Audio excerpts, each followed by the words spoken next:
Hello, everybody. Hey, welcome into the OnlyBets Sports Betting Podcast alongside my co-host SternBets. I am Prince of Picks.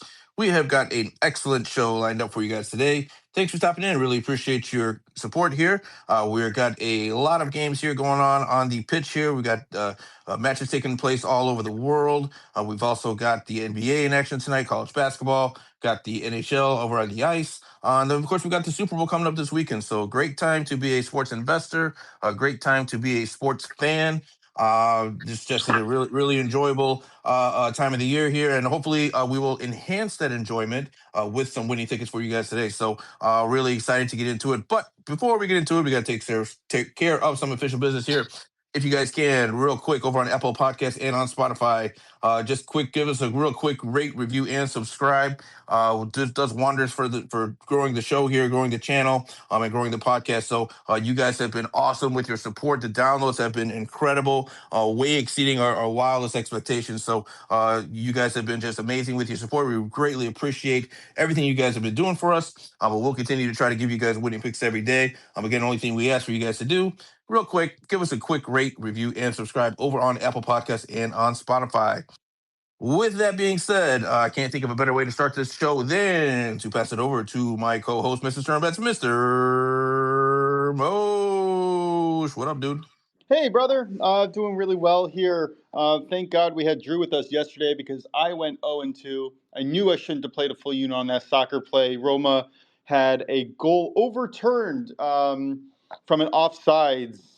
They really just didn't play their best game. But, what can you do? We got Drew to pick us up. He is on quite a roll. If you guys aren't following him already, I highly recommend following him now. I'm very excited for today. There's a lot coming up.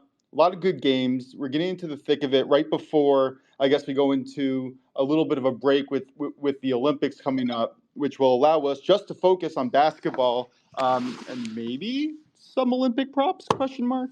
But either way, I'm very excited. I missed you. I'm happy you're back, man. Yeah, same here, man. Glad to be back as well.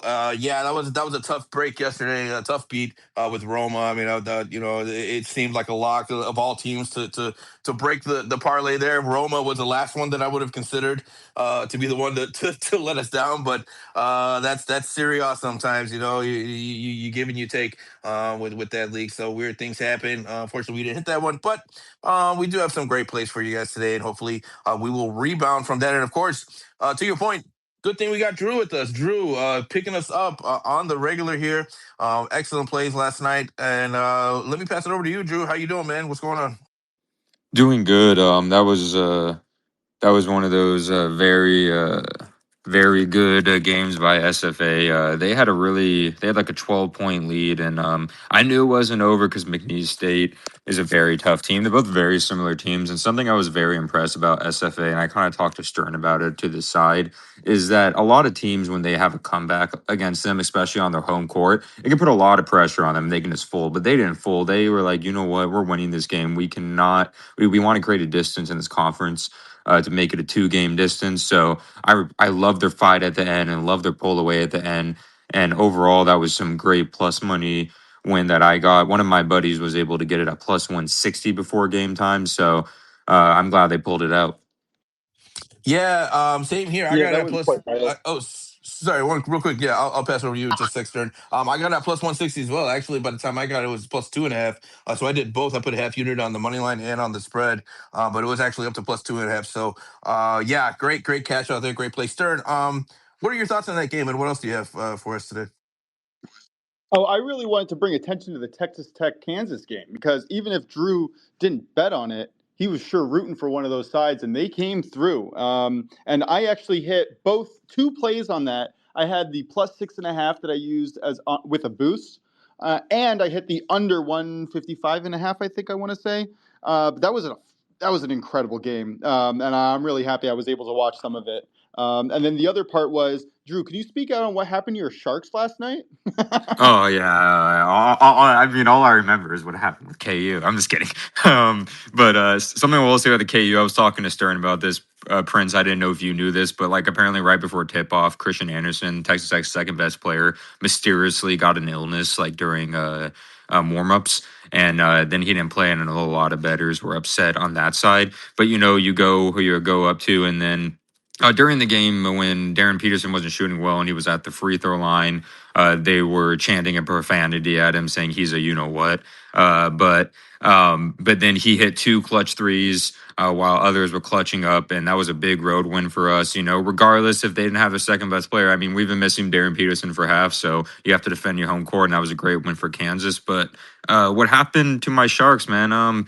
We didn't know how to stop anything. That was a really pathetic performance by my Sharks. Hopefully we bounce back because I think we've lost now 3 straight. So it was just really sad to see. I watched part of the game, so yeah, it was unfortunate. Yeah, I was actually considering sprinkling when they went down 4-1 on the spread there, but I just couldn't. I ended up watching When Harry Met Sally last night, based on a recommendation from my very manly friend. It's a great movie, by the way. It's a fantastic movie, but Amazing. it is 100% the absolute classic rom-com. That I mean, it's definitely. If I ever wanted to make a movie, I would definitely copy that format on how to write, direct, and change scenes and build up a story, because it's incredible. But it is very much a rom-com, and I was looking at the games pretty much the whole time. But anyway, Prince of Pigs, why don't you bring us into today, man? What do we got going on? I do have a couple of college basketball questions I want to ask Drew later in the show. But yeah, bring us in today, man. I see that you have quite the I slate. do, but before I get into that, actually, I had a couple questions for you guys. I was thinking when to ask them, but I think now's probably a good time. We'll go ahead and start off with a kind of a Q&A here. One question is for you, Drew, and this is kind of a curveball. I didn't prep you for this at all, so if you don't have it really any kind of response, that's fine. But something I was thinking about last night when I'm just thinking about college basketball. I used to actually be like a lot more into college basketball myself. I used to cap it a lot more. I kind of diverted more towards the NBA because that's where more of my experience is, and I found myself having a little bit more success in the NBA. So I kind of pivoted more towards the NBA in recent years. But one thing that just completely out of nowhere just kind of struck my mind when I'm talking about college basketball. You see a lot of parity in college basketball, but there's one team in particular that I see that year in and year out struggles tremendously, and that's Mississippi Valley State. That used to be a team for me that I used to attack on a regular basis. It just seems like year in and year out, no matter what changes in college basketball, they always seem to be terrible. And I mean, they're in one of the worst, divisions or conferences, I should say, in Division One, being in the SWAC. I would probably consider them probably a bottom 3, bottom 4 conference in all of Division One. You could probably name some, maybe like a Northeastern conference or maybe some other mid-major conference throughout the country. Like But SWAC Mid-Eastern. is right, Mid-Eastern, right? Like one of those. I'm sure there's a couple other ones that are pretty poor as well. But for me in this particular, it seems like the spread is never big enough to go against Mississippi Valley State. And I mean, you got teams with like 2 wins on the season, 3 wins on the season, who are favored by double digits against Mississippi Valley State, their home court, and they cover. Like, I find it really, how do I say this? I don't understand how in the world of NIL, in the world of college basketball parity, how things have really started to even out a little bit more than it used to.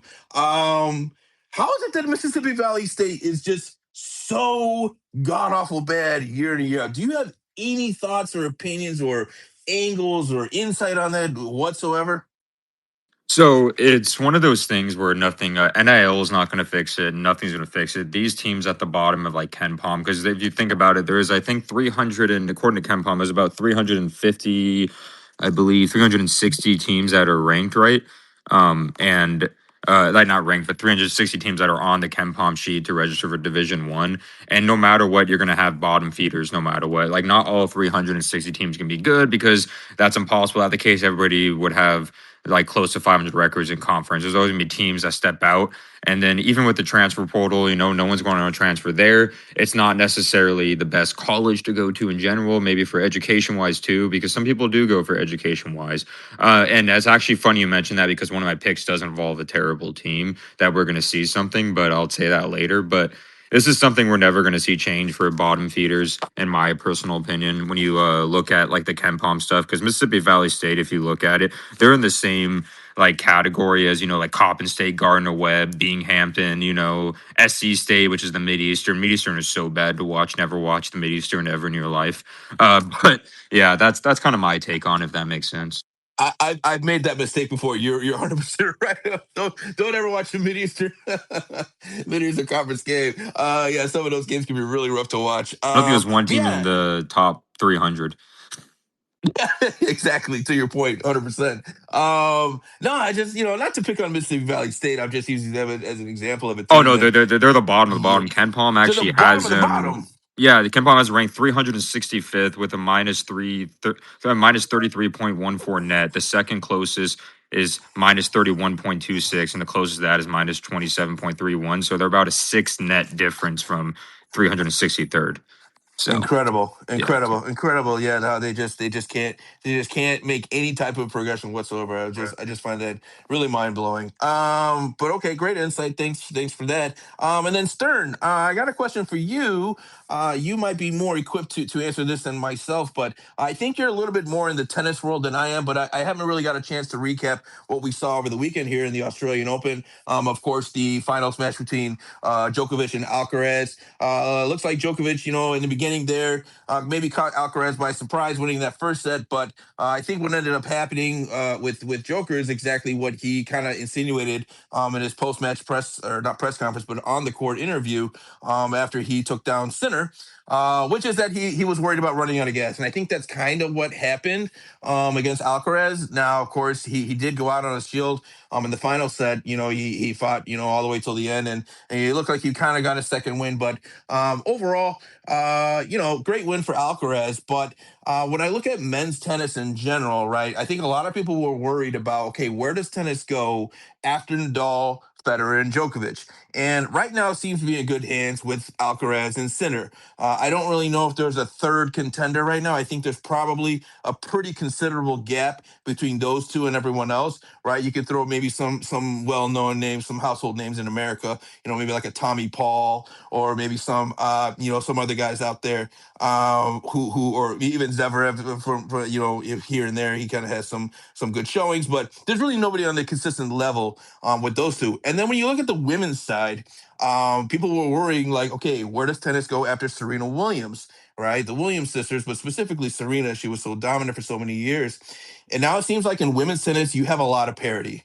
Like there really is no clear cut number one. I mean, Sabalenka is probably in terms of a big personality, she's probably the most well-known women's tennis player, but even she has kind of crumbled in some of these finals recently. I know there was a final, I thought like maybe a couple of years ago, I think.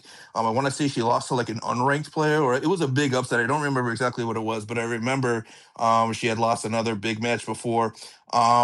So I guess my question to you is like, where do you think tennis sits right now in kind of a transitional phase here, right? You're kind of switching from the old guard to the new guard.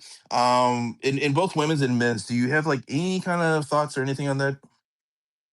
Yeah, honestly, I think Drew might actually have more thoughts on this than I did. We talked tennis a little bit yesterday, but I mean, women's tennis, you're right. There isn't a clear favorite. You have people like Coco Gauff and Sablenka who do crumble at the last minute here once in a while. But from what I understand, it's becoming a very competitive field. The rise in media exposure is really helping the sport, and I think that there is actually a lot more engagement across women's tennis in general, and I think it's just going up. I think that women's tennis is going up. The stock is going up, and if you had a way to take advantage on that, I would definitely start taking advantage now. And in men's tennis, you're right. We are transitioning from an era defined by these huge superstars to a new era defined by these young, hungry athletes like Alcaraz, like Sinner. You have young people like Lerner Tien and Alex Michelson, and you have decent talent coming out where I think it's going to be fine. It's going to be really exciting watching, and I am not worried in the slightest.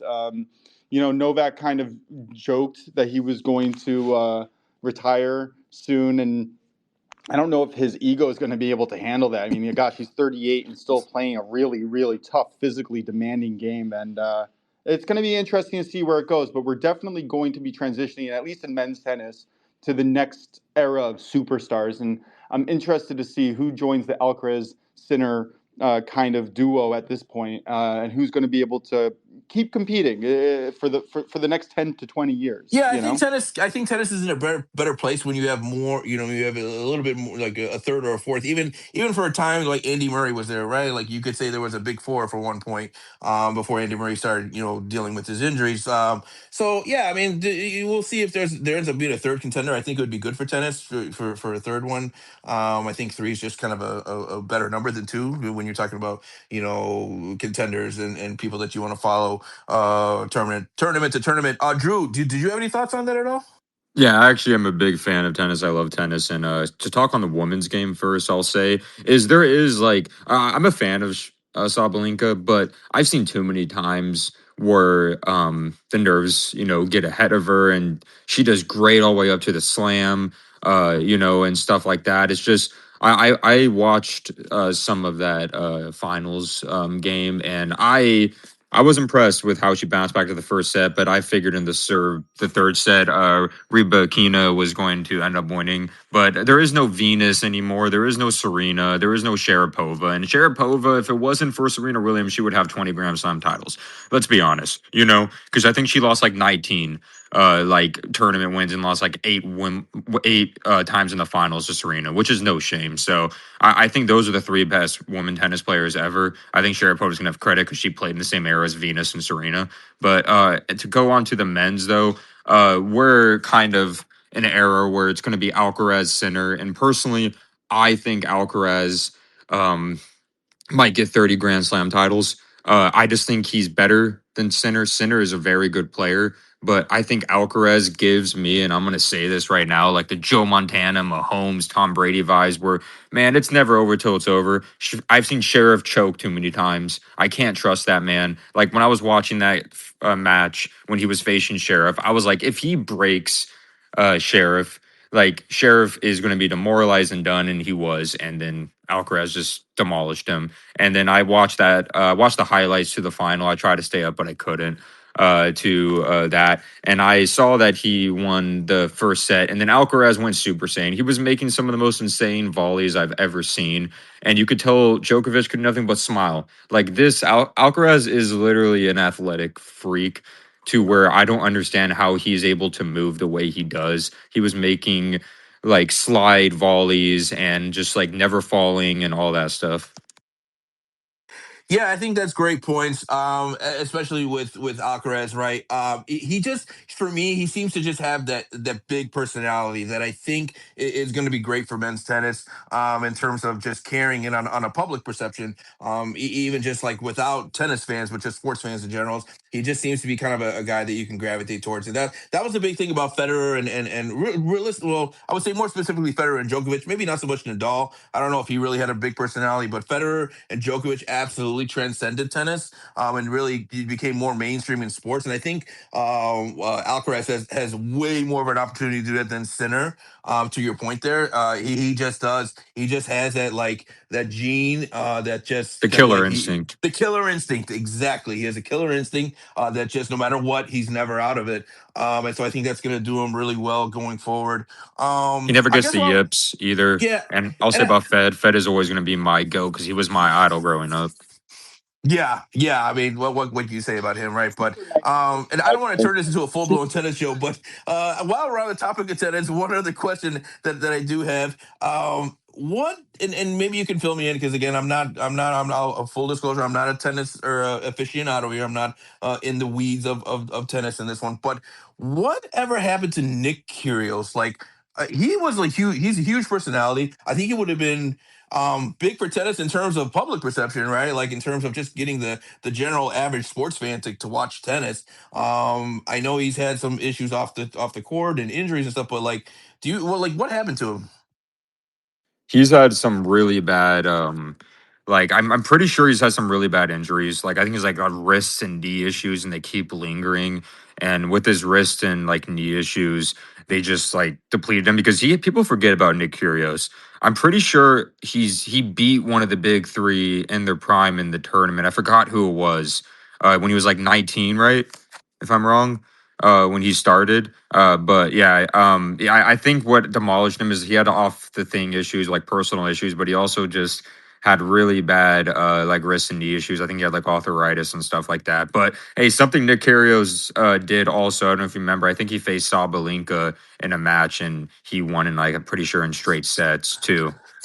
Yeah, that's a whole other discussion. I did see that.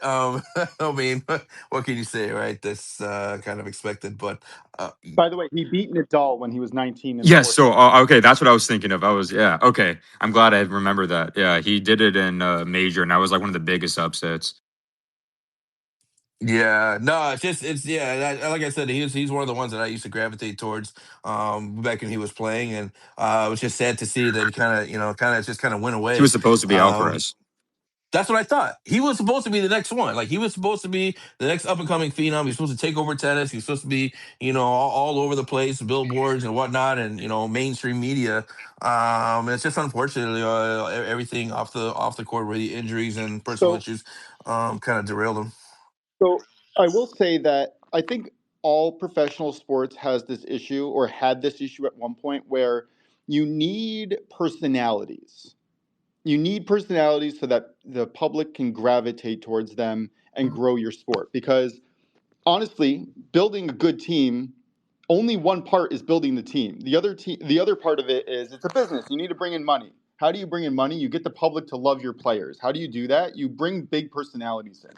And I think that when you bring these big personalities in who have a lot of potential with their skill level, sometimes that leads to issues with emotional instability, on and off the field issues. There's a lot of things that can go wrong between having that great talent and then having the responsibility and the world put on their shoulders, and having advertisers lean on you and your team lean on you and your family. And it's a big adjustment. Um, what's that golf show on Netflix? They go through a lot of these players, and I think it was Tom. Oh gosh, blanking on his name. But anyway, they were going through this guy who just came into golf, right? The PGA. He got his tour card, and he started playing, and then all of a sudden he had to do media appearances. He had to do, 1,001 different things in order to ensure that his personal financial success was going to be ensured, that he was going to continue competing, and he's getting older, right? He was turning like 22, so therefore he was starting to date and he was becoming more popular. Like your life becomes infinitely more complicated when you start getting that fame. And no knock on anybody who can't handle it, but a lot of people have trouble adjusting, and sometimes there is a big adjustment period, and sometimes people just can't get into it. They can't rise to the level that is needed. And when you get people like Tom Brady or Joe Montana, you get these insane people who are able to shoulder that load. Is far and few between, and I think that's part of what makes them so special. And Tom Brady will say this himself: his greatest attribute wasn't his physical traits; it was his mental conditioning. Anyway, that's all I'll say on that. And Tom Yeah, Brady's idol was Joe Montana, so that's like that shows you, man. Like he learned from the greatest to become the great. To become the greatest. Yeah, yep, yeah, for sure. Anyway, Prince, can I bring you into the world of basketball and ask you about the upcoming trade deadline? absolutely, of course. Let's cover it. All right, right, so correct me if I'm wrong, but the trade deadline is this Thursday, right? Midday. I think it's at 2 or 3 Yep, p.m. yep. Eastern. What can we start to expect? I mean, we're not going to see Trey Young until after the All-Star break, but who can we expect to kind of move? Is there anybody we're looking out for? I know we talked about Giannis a lot, but give us a little introduction to what we can expect in the next 2 days, before the trade deadline Yeah, hits. so to touch on Trey Young real quick, I actually have a feeling we might not see him at all this season. And the reason for that being is the Wizards are really going nowhere. And it really wouldn't do anything except maybe sell a few tickets to bring Trey Young in during the rest of the season. I think probably the Wizards' goal for the remainder of the season is probably going to be to tank and get a good draft position. At this point of the year, when you're pretty much out of the playoffs, it's all about tanking. And just to speak on a larger larger point here, just getting outside of the trade deadline for a sec. After the All-Star break is when you see teams really that differentiation between playoff teams and tanking teams, really. And you're going to see a lot more lopsided results. You're going to see a lot more random DNPs from these losing teams. Organizationally, they're going to try to lose the game, right? Of course, the players on the court are going to give their all, so they're never going to throw games. But you're going to see maybe some guys you haven't seen before, maybe some 10th, 11th guys off the bench who randomly are going to start a few games for some of these losing teams. And so for Trae Young, I personally, I would be actually shocked if I even saw him at all this year. I just don't see the point of it for the Wizards, but we'll see what happens with that. But in terms of other trade names and other trade rumors going around, of course, the most recent one just dropped last night. Looks like James Harden to Cleveland is a real possibility here. They're looking at swapping James Garland for James Harden for Darius Garland. They've been in talks with trying to get a third team here to facilitate that in terms of the salary cap and probably some picks involved. But that looks like it's very much on the table. Looks like talks are advanced in that, so we'll see what happens with that. Of course, Giannis has been linked everywhere. I even heard him being linked to the Bulls here. So I don't think that's going to happen because the Bulls just don't. They're not that kind of organization. They're not a hungry organization. They're very satisfied with being in the play-in year in and year out. So I don't think that's going to happen. But other than that, I mean, you got other big names that are being tossed around the association right now, and so you got teams that are really in need of kind of retooling. Of course, we had Dennis Schroeder and Keon Ellis go over to Cleveland with DeAndre Hunter getting moved over to Sacramento, and then the Bulls randomly getting Dario Saric and a couple picks out of that one. So, some small moves so far. Am I expecting to see a lot of big names move? Probably not. You usually don't see that until the summer. But there are some teams definitely, the Lakers, I would expect them to be in the market for some moves to kind of retool their team. I don't think they're good enough as is. I think they have to do something. And then, of course, the Warriors, right? Heavily in talks with Giannis. I mean, Drew broke that the other day. I've heard more rumors about that as well, where the Warriors seem to be all in on trying to get Giannis, maybe trying to make one final push for a potential championship run here with Steph Curry, on the backside of his career, Draymond on the backside of his career, right? So seeing Giannis and Steph would be amazing to team up with those two guys together. But honestly, there's just so much up in the air right now. It's hard to tell what's true and what's not. So we just gotta kind of pay attention to the landscape here. I mean, if you had questions about specific players, I could probably give you a better idea. But right now, off the top of my head, without doing any real research, I would just say it's kind of wishy-washy right now. There's a lot of teams talking, but we'll see what actually ends up happening. You'll get more of a concrete idea probably tomorrow. It almost feels like the MLB trade deadline, where it's like Game of Thrones esque, where you throw out trades that you know are never going to happen to gain leverage over other teams. That's just how you Exactly, play it. So 100%. Yeah, it's a it's wild it's a rumor lot of mill. posturing right now. It's a lot of, to your point, dangling names out there to try to raise the value of your guy. And, you'll say, oh, this guy's not tradable, right? And really he is, but you don't want to say he is because then you're going to be put in a compromising position. So a lot of that's going on, a lot of pandering, a lot of, sweet talking and stuff. But we'll see what really happens. But it looks like for right now, in terms of big names, that James Harden, Darius Garland thing, looks like it's pretty certain. At least the possibility of it's pretty certain. And another one with Cleveland that I've heard recently as well is Jared Allen. I've heard that he might be on the move as well. It looks like Cleveland might be trying to retool their team a little bit. Maybe they don't think they have enough to kind of repeat what they had last year. So stay tuned to that. It looks like Jared Allen might be on the move as well. And then Orlando, of course, another team.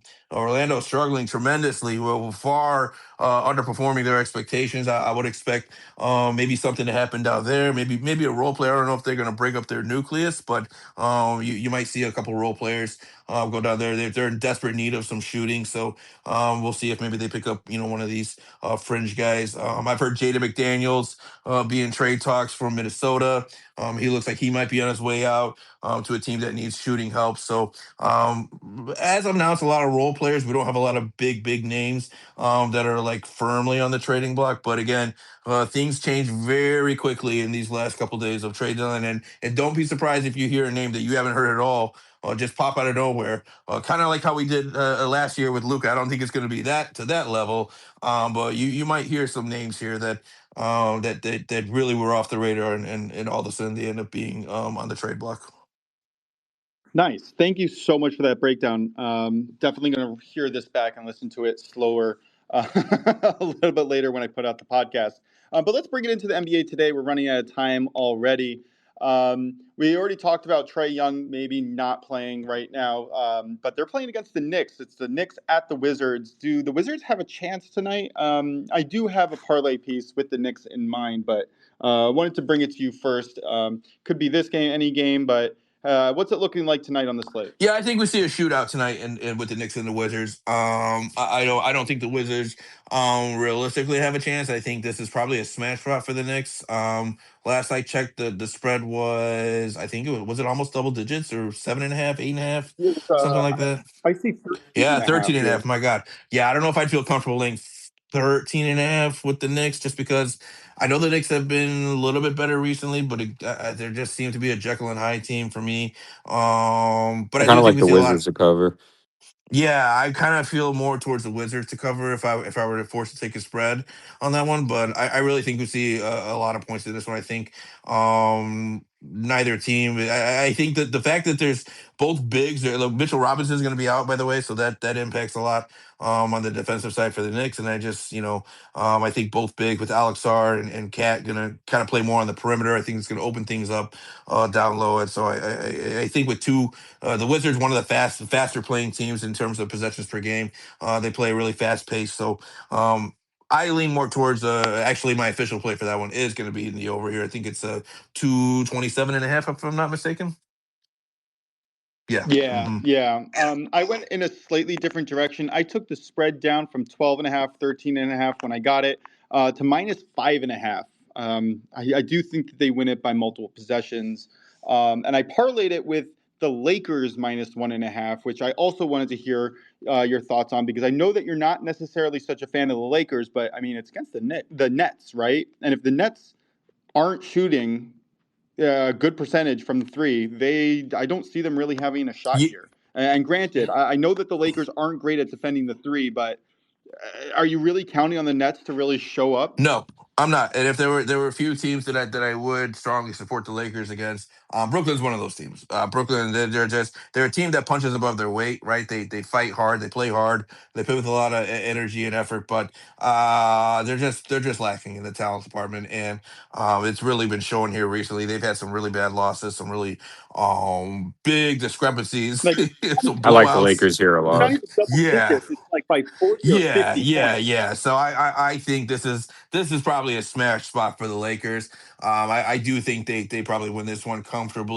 Drew, you got some thoughts on this one too? Oh yeah, definitely. I think there's a big size matchup here. The Nets guards are kind of smaller, and I don't think they'll be able to guard Luca and DeAndre Ayton, who actually has made 22 of his last 24 field goals, is going to dominate the paint. Like Nets are a relatively smaller team if you like look at them, and I just don't trust the Nets. The Nets haven't been able to score points. The Lakers can score points. The biggest weakness is their defense. I don't think it'll matter against this Nets team. I think 8.5 is too low. Yeah, so just to bring you into my best bet, I had the New York Knicks minus 5.5, parlayed with the Los Angeles Lakers at minus 1.5 for minus 131 over on FanDuel. And I know that's not a great price, but you can kind of scale this wherever you feel comfortable. If you feel that the Knicks will cover by more than 5.5 points, definitely push it in that direction. And if you feel like the Lakers are going to win by more than just 1.5 points, then definitely push it in that direction. But you can play with this a lot to get a much more nicer number. I just felt comfortable here. That basically my max of what I want to play is usually around minus 130. Yeah, I don't hate it at all. I think that's there's the great chance of that hitting again. I think Knicks obviously on paper a far superior team to the Wizards. So and again, like we mentioned, like I just mentioned before, you're gonna see these teams. This is the time of year where you start to see that disparity between your playoff contenders and your tank contenders, and so you might see going forward. I don't know about tonight. I don't know if it's too early or if we're gonna see it after the All-Star break, but for sure you're gonna start seeing these teams play some of their lesser known players. But in any case tonight, yeah, I Knicks minus 5.5. That should be a pretty strong play. Other looks I got for tonight, nothing official for the show, but I guess one more look that I would have would be the Bucks playing the Bulls here. Bucks are getting they're plus 3.5 right now. I actually like that play. I'm actually going to sprinkle some on the money line as well for the Bucks. The Bulls are very much one of these teams that are in a lot of trade rumors right now. Again, you just don't know with the Bulls organization because Carlos here. He seems to be very reluctant to make big deals.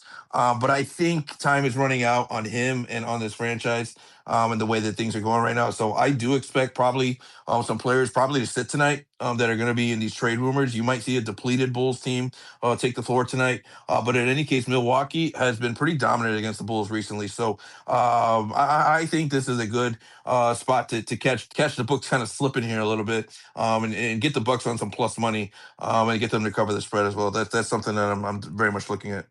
I would say I like the No, under that's in that all. game. Yeah, under as well, for sure. The under. Yeah, I don't think. Yeah, I just don't think they know each other pretty well, and I don't think you're gonna see quite a shootout on that one. But yeah, I did have, I guess, two or three questions for tonight's slate. We can go real quick through them. Celtics, Mavs. Celtics are minus 6.5 favorites. I kind of wanted to go Mavs here with no Tatum, right? For me, I stayed away from a side. I took the total. I'm on what is it? Am I on over 240.5? I know that's a big number.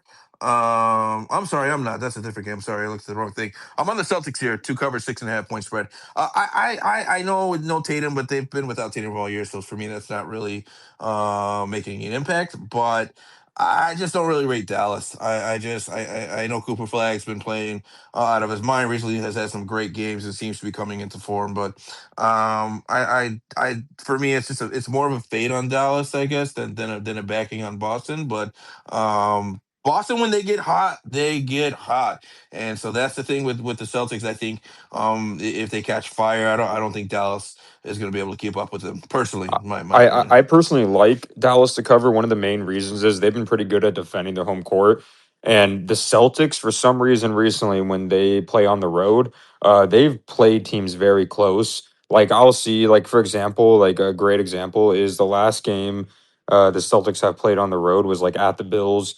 I mean, at the Bulls, and they lost. And then they played at the Nets and won in OT.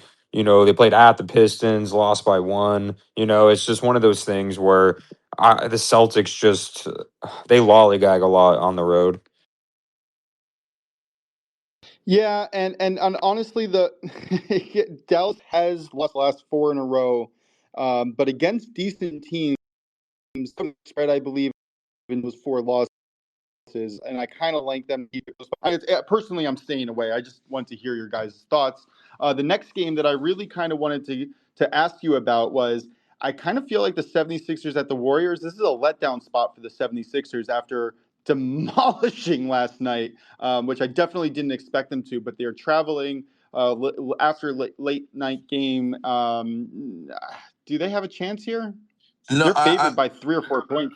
I'll answer first, and then we'll give it to Drew because he's our Warriors expert here. I'm 100% in agreement with you. I think this is a Warrior spot tonight. I think that the Sixers with Embiid going to play? It's a back to back, right? So we'll see if he even plays It tonight. is. And Yeah. he played So hard. yeah. Both him and Max played out of their Yeah, mind. exactly. They sure did. So that's asking a lot against a Warriors team just rested. Yeah, I couldn't agree more with you. I'm on the Warriors tonight for sure. But Drew, what do you got? What are your analysis on this game, man? I always get nervous when Curry doesn't play because Curry's not playing. But it's like you said, it's a back to back for the Sixers. They're traveling. We usually do well defending our home court. The one thing I worry about is we did. I think the last time we faced the Sixers, it was like a very competitive game, but it's just honestly like I've seen us win and play games close without Curry. It's just the main key, guys, is with this is if our role players, because we have a lot of good young role players, if they're hitting threes early, we can definitely win by double digits. But if we're not hitting, we're gonna get blown out the water. So I would look at that as a live bet game to see how the Warriors role players are doing without Curry. But Anthony Milton has been great for us, so that's just very tough. And that's why we have Drew with us. The last game that I wanted to talk about was, and I couldn't believe this was basically a pick 'em, Suns versus the Blazers. I kind of Suns. want to just take the Suns here. Suns. Don't overthink it. Suns. I know, right? Yeah, Prince of Picks, you got any thoughts? yeah. As somewhat of a Suns expert myself, I know I'm out here in Chicago, and I follow the Bulls closely. But I used to live in Arizona, so I actually my childhood I grew up with Phoenix Suns, so they're kind of like my 1A team in the NBA, if you will. And so with the Suns, of course, obviously exceeding all of everyone's expectations this season, just playing an outstanding brand of basketball, really solid team basketball. But Portland's a tough place to play. And I don't know, something tells me that this could be maybe a trip up spot for the Suns. They did get blown out in their last game. I'm drawing a blank. I can't remember who they played. The Clippers, of course. They got blown out against the Clippers. So it could be a revenge spot for them, just taking out their frustration from that game. Maybe they win this one, but Portland's a tricky team for me. I try to, I'm not very confident when I'm attacking Portland. So but for me, I saw the total at 217 and a half. I think that's a little bit too low considering Portland likes to play more of an up tempo style. So I'm probably going to be more on the total over there just because of how low it is. But yeah, I struggle with this one, guys. I'm not going to lie to you. I'm So not really confident either way. we'll say about this, Prince. Dennis Avija is not going to play again, and they have not looked good without him. Something I'll say about Dennis Avija is he's the main reason why the total is lower because with him there was such better offense. You saw it in the Cavs game and the last few games. They've been lacking their offensive ability without him. So that's why I like the Suns. Yeah, and I agree with that definitely makes sense. And Dylan Brooks has been playing really well for the Suns, those even on the offensive side. So because of him, I'm saying that the total might lean towards the over here. Maybe if you want to take a Suns team total over, I just think it's a very low total. Just considering the pace of play that Portland likes to play. But yeah, this one is probably one of my more of the entire slate tonight. It's probably like my bottom three in terms of confidence level. But yeah, we'll see. All right, yeah, and we got to move on because we've been on for 40 minutes already, and we're closing in on an hour. We definitely want to move through everything. Is there any last thoughts from either of you on professional basketball before we head into the NHL and then college basketball? Nothing for me. I mean, at some point we'll get into the soccer picks here because those are the ones that I do have for the show. But maybe we'll do that at the end. It's up to you. But nothing else for the NBA for me. Okay, yeah, let me go through NHL real quick, and then we can hit soccer and then college basketball, however you guys really want to handle it. But I really want to get my pick out there because I think that the line may be moving. I took the Tampa Bay Lightning 60-minute money line at minus 130. 1 unit over on Bet Rivers is still at 130. I would play this until minus 140, minus 145, at which point I would put a half a unit plus money at the minus 1.5 line. I just don't see this really being close here. The Lightning have been playing phenomenal, and to be fair, their opponent isn't playing bad. Buffalo isn't playing bad, but I think that they're in a huge letdown spot. And I definitely like Tampa Bay getting the day of rest while Buffalo had to travel. So I'm going to take the Tampa Bay Lightning. I think that they're the clear favorite, and they're probably going to win by multiple runs. My secondary pick, which I almost took, was just the over 6 goals in this game. But I decided that if I'm looking at the total at 6 goals, I'm willing to bet that the Lightning are getting at least 3 of them, if not 4. And if their goalie plays well, then I just don't think Buffalo really has a chance here. Any thoughts here? Drew, Okay, Drew, you moving got on. anything for us? Sorry, I'm not the Oh, NHL for guy here. Drew, you got oh anything? for NHL. Oh, Yeah, just in this game or whatever. yeah. We can move on. That was I my would pick. say if there's one that I would do is if you wanted to do one, Sabres Lightning under 6.5. Okay. All right, and then my other lean, I played it personally by accident. I was messaging Squishy yesterday, and I put a money line play on the Capitals. Didn't realize that the game was for yesterday, which he also cashed. So I accidentally played it for today at plus 116 on the money line at the Flyers. And I asked him, I'm like, hey, should I like take this bet off? But I kind of like it. The Capitals are playing really competitive, in the 70 and the Flyers are very very shaky at the moment. So I'm leaving that in there. And if you want a nice plus money little sprinkle, I highly recommend the Capitals. Play it with me. And yeah, I think that they have a really good shot. I'm here in Flyers country, and the mood is not great. But yeah, let's move on to soccer. Prince of Picks, what do you got for us? Yeah, so I'll go ahead and just run through these real quick for the sake of time preservation here. These are all lower league matches here, so my guess is you probably don't have too much take on these. So I'll just rip through them here just to conserve time. So we got three matches taking place here. They're all going to be at 2:45 p.m. Eastern. So we're going to start off with the first one here. It's going to be the English Championship League, where we have Blackburn, who's going to be taking on Sheffield Wednesday. This is very much the toilet bowl here of the English Championship. Both of these teams are sitting in the bottom three of the 24-team table. Blackburn currently in 22nd at 29 points.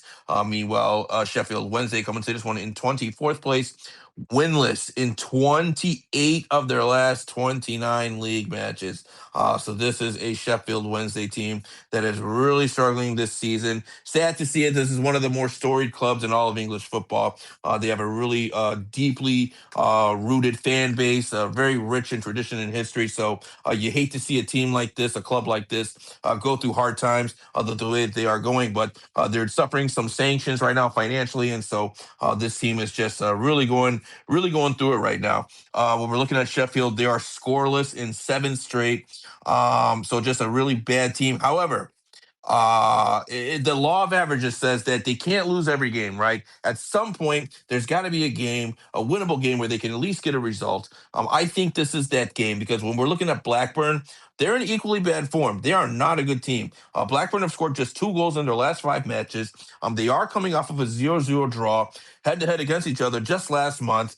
And Blackburn coming to this one winless in 9 straight in 14 of their last 15 matches. So again, if there was ever a spot where Sheffield Wednesday could get something out of this game here, it would be this one here against a struggling Blackburn side. So for that reason, I'm going to take Sheffield Wednesday on a plus 1.5 Asian spread.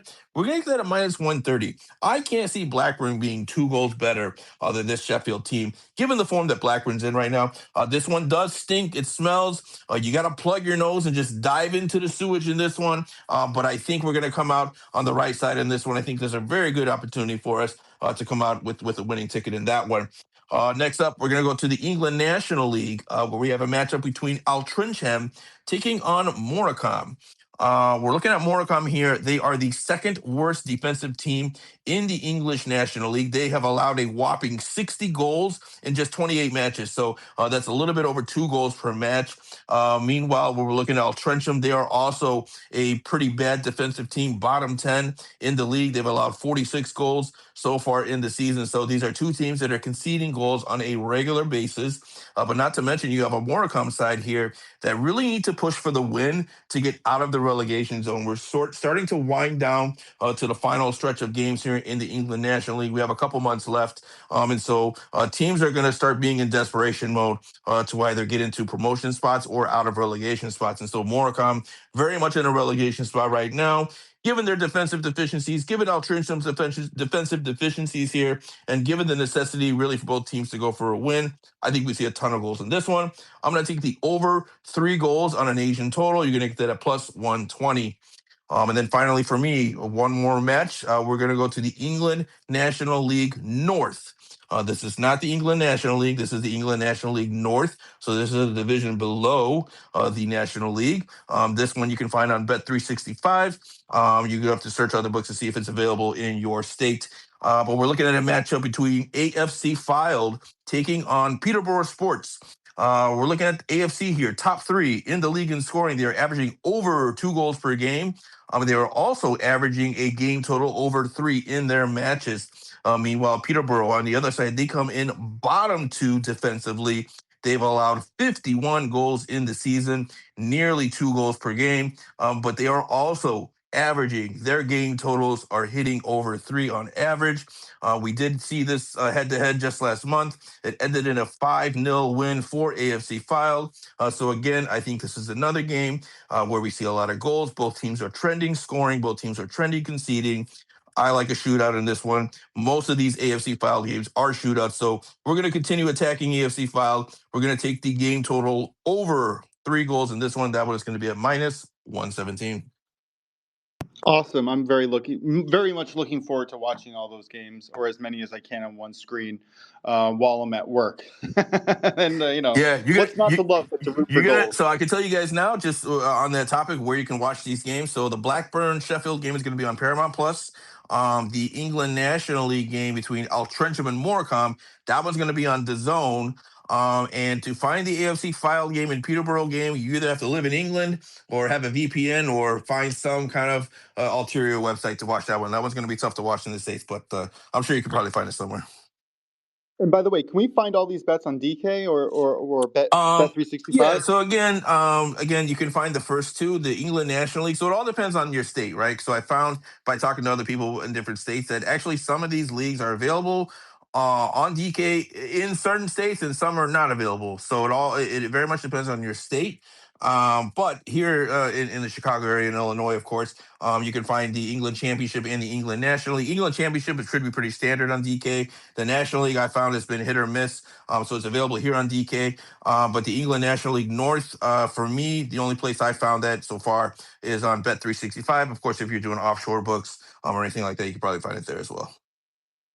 Yeah, and if anybody ever needs a link to any of these betting sites, offshore, onshore, please reach out to me. I have links for you. But I think it's time to bring in Drew DeLucci. Give us what is happening in the world of college basketball today. I know that there are a few marquee matchups. I did put a few leans in at a half a unit each. You want to start at Duke Boston College?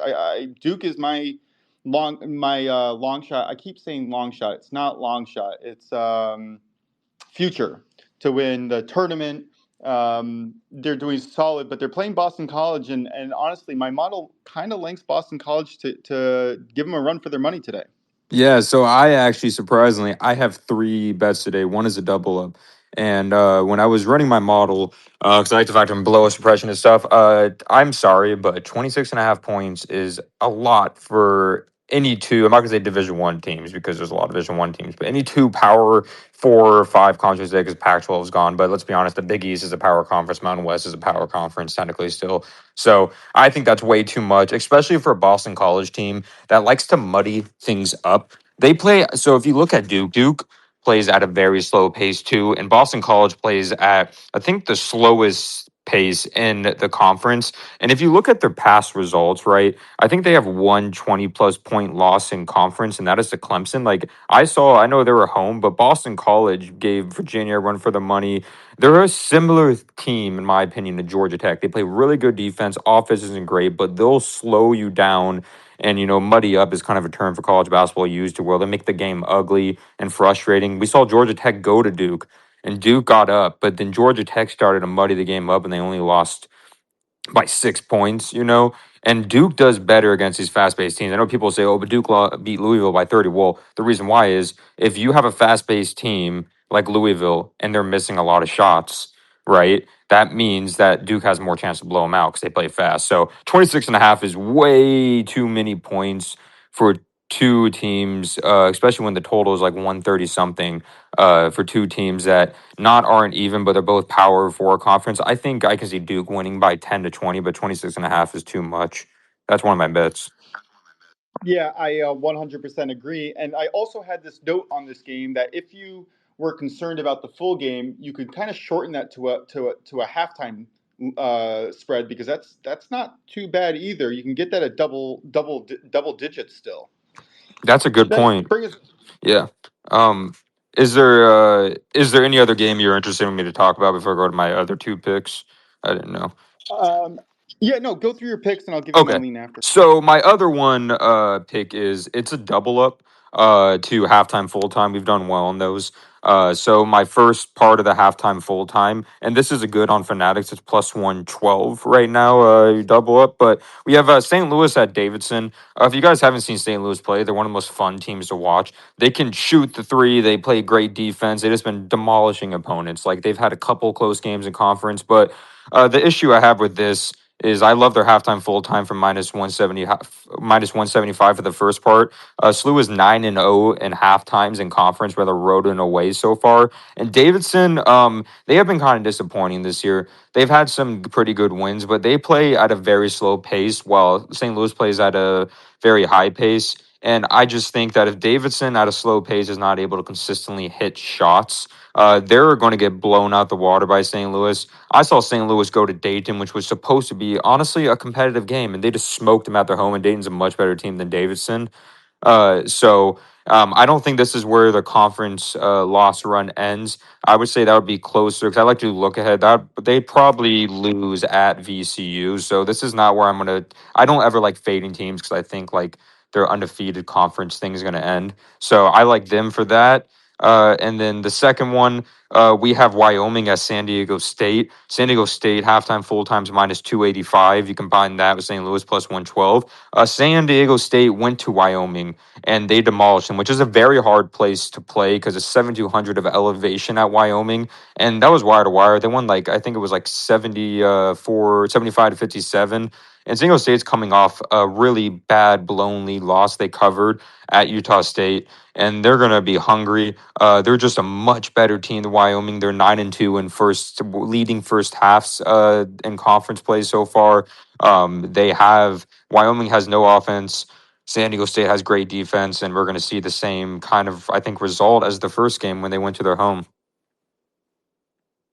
Nice. Yeah, I tend to agree with you, and I'm definitely gonna be playing because I'm not playing any of your plays and looking over the next day, being like, oh shoot, I missed it. But anyway, let's. We're really running Oh, out I of have one time. We more got quick 3 more one. minutes left.